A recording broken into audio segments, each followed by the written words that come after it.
On April 20th, 2010, the world witnessed one of the largest environmental disasters in history. The Deepwater Horizon oil rig, operated by BP, suffered a catastrophic blowout.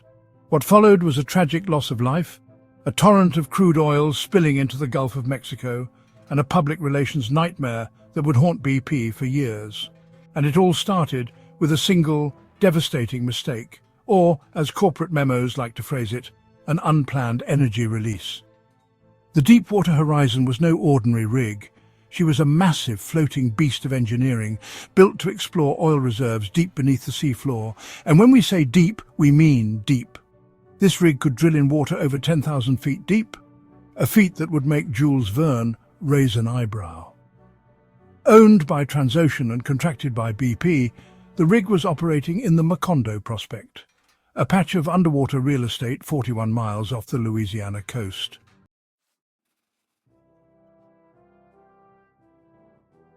But on that fateful day, things went horribly wrong. A surge of natural gas shot up the drilling column, ignited and triggered an explosion. The fireball could be seen for miles. 11 crew members lost their lives, a stark reminder of the dangers in the oil industry. The rest of the crew, 115 survivors, were evacuated as the rig burned. 2 days later, the Deepwater Horizon sank, plunging into the depths of the Gulf. Beneath the waves, a far greater problem was brewing.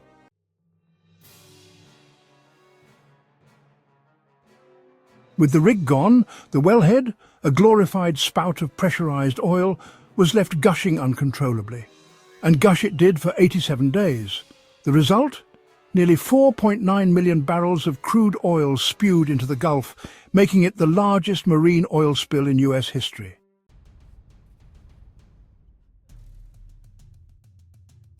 The immediate response was chaotic, to put it mildly. BP initially claimed the spill was manageable. "It's like a garden hose compared to the Exxon Valdez," was not their exact statement, but it wasn't far off.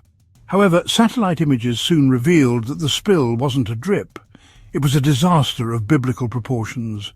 The oil slick stretched across thousands of square miles, glistening ominously in the sun. BP scrambled to stop the flow. First, they tried using a blowout preventer, a fancy piece of equipment designed to seal the well. It failed spectacularly. Then came the top hat, a giant funnel meant to capture the oil. It captured about as much oil as a teaspoon in a monsoon. Finally, BP resorted to the junk shot, literally shooting debris like golf balls and shredded tires into the well to clog it. As you might guess, this too didn't work. Meanwhile, underwater robots filmed a literal fountain of crude oil escaping into the Gulf.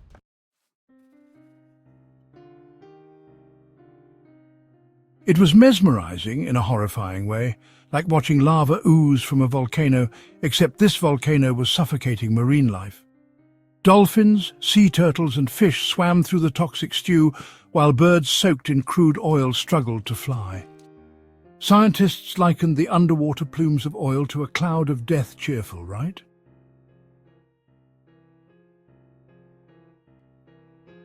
The cleanup efforts were just as monumental as the spill itself.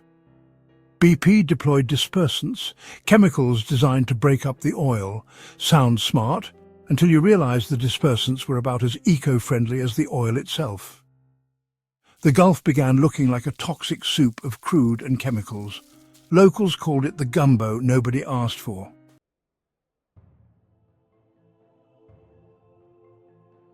To make matters worse, BP's CEO at the time, Tony Hayward, became the accidental villain of the saga. He famously declared, "I'd like my life back," during a media interview. While families mourned loved ones and fishermen watched their livelihoods vanish, this comment was, let's say, not well received. Hayward's PR team probably popped a vein after that one. Still, credit where credit's due.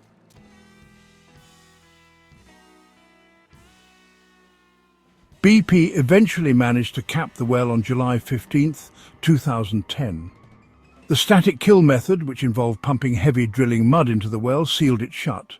Finally, the leak was stopped, but the damage was done.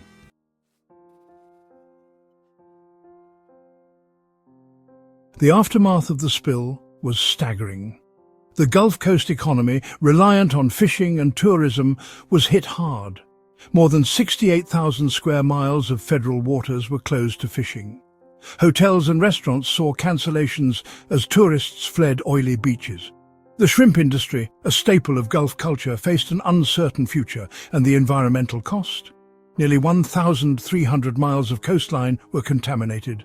Marshlands, home to fragile ecosystems, were coated in tarry sludge. Scientists estimate that over 1 million birds, 100,000 sea turtles and countless fish perished as a direct result of the spill. Coral reefs, already endangered, suffered irreparable damage. The Gulf's ecosystem, resilient though it may be, still bears the scars of 2010.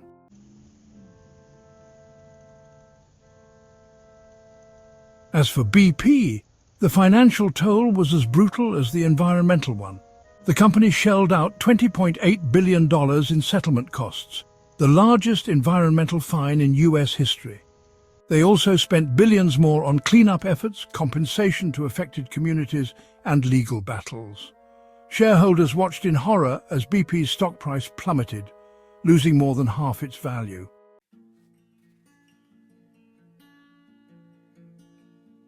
The Deepwater Horizon disaster wasn't just a cautionary tale about corporate negligence and environmental devastation. It was a wake-up call about the fragile balance between industrial ambition and ecological stewardship. Over a decade later, the lessons from the spill continue to echo, reminding us of the high cost of oil and the responsibility that comes with extracting it.